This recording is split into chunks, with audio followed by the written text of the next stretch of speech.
good to use a bucket of grain because a bucket of grain you can shake and the horses are going to hear the noise. Also, I like to whistle, otherwise calling their names works too. Later on you can move to treats because when you whistle they know you're going to have something. I'm going to shake the bucket. Even if you're trying to get just your horses to come, it's good to get the whole herd to come because everybody gets in the habit of coming and being social around people.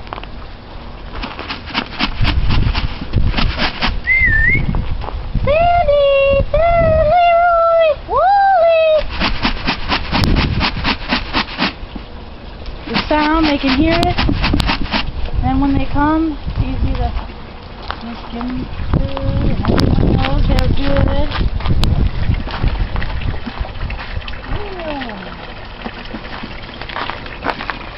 Precious, come here, Precious. Come here, Precious. Good girl.